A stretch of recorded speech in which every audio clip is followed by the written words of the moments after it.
Our ties to the international community are our greatest defense against the repeat of our painful past.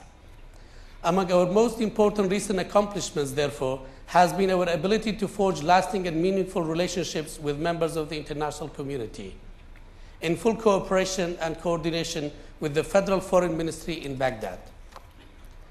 This is best exemplified by the growing number of diplomatic representations established in the Kurdistan region.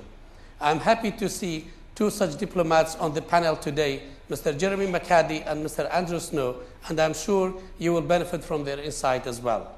With 5 consulates and 12 diplomatic offices, the 17 foreign representatives can all vouch for the safety and progress of the Kurdistan region. The list of consulates and diplomatic offices is growing steadily in our region.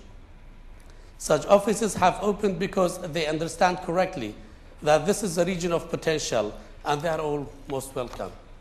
Ladies and gentlemen, the KRG has devoted particular attention to its relations with its neighbors and the Arab states of the Middle East. We are proud to have established strong ties with the United Arab Emirates, Kuwait, and other Gulf states, based largely on mutually beneficial commercial partnerships, and with Lebanon, Jordan, and Saudi Arabia. Similarly, Iran is a critical economic partner to our region, and Iraq as a whole. Our relationship with Turkey is of special importance and has been a marked improvement over the last couple of years. His Excellency Masoud Barzani, President of the Kurdistan region, has just completed a landmark visit to Ankara and Istanbul. Meetings with Turkey's President, Prime Minister, and Foreign Minister were productive and revealed how far we have come in terms of understanding and a vision for the future. The welcoming and open-minded approach of journalists, think tank representatives, and members of the business community was equally impressive. Constituting our largest trading partner by capital investment and quantity of projects, Turkey and its firms have come to see the Kurdistan region as a base for Iraqi operations and a gateway to Iraq and indeed entire Gulf.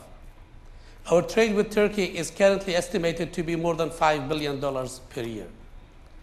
Due to intense behind-the-scenes negotiations and dialogue, led largely by former Prime Minister Necirvan Barzani, Turkish leadership and KRG officials have established a solid understanding, a shared vision, and a genuine sense of trust. The Turkish Consulate General in Erbil, established earlier this year, symbolizes this strengthened relationship and marks a significant political achievement to our region. We recognize that our economic future and the future development of our region require that we be good neighbors and that we enjoy peaceful and productive relations with all those who share our borders. Separately, the KRG currently has official representatives in 10 countries around the world, as mandated by the Iraqi Constitution in Article 121, Paragraph 4. In practice, these offices are active in building relations, coordinating economic and cultural exchange, and promoting investment in capitals around the world. I am pleased to see my friend and colleague, Mr. Kubat Talabani, on the panel with me today, the KRG representative in Washington, and I'm sure he will enrich our discussions. I would also like to take this opportunity to applaud the efforts of Ms. Bayan Sami Abdul Rahman, the KRG representative in London, who has capably organized this conference. Their work fully illustrates the importance of reaching out to our friends around the world, particularly in terms of facilitating commercial activity and investment. I have made it common practice to encourage the diplomats and business people I meet to remain in contact with the KRG offices in their home country, and today I urge you to do the same. The decision to participate in removing Saddam Hussein's Ba'athist regime was a difficult one for the United Kingdom and remains controversial. However, I would like to inform you that the end of that brutal dictatorship was a watershed moment for the Kurdistan region and all of Iraq.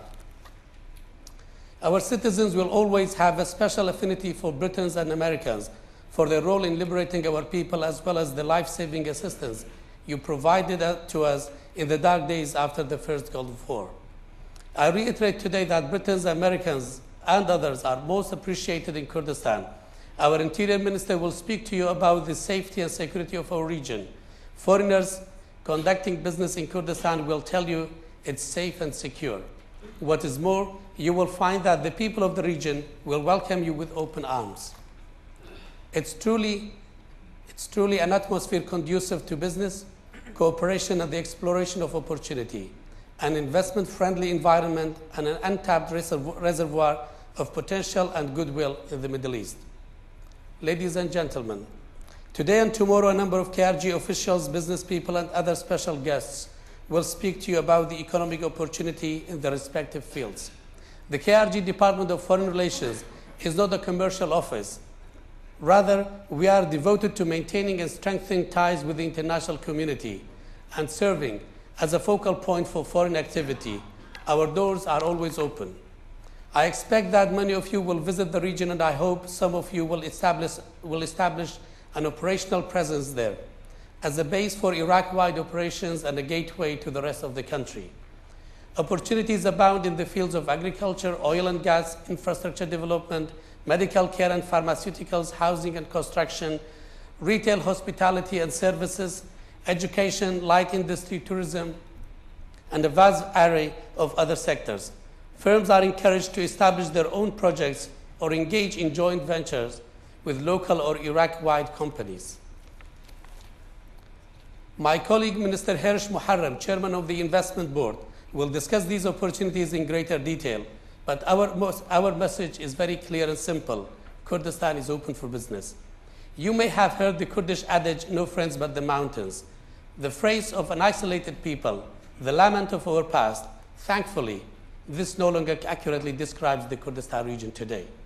Our government, our business, and most importantly, our citizens feel more and more connected to the international community with each passing day. International participation is encouraged at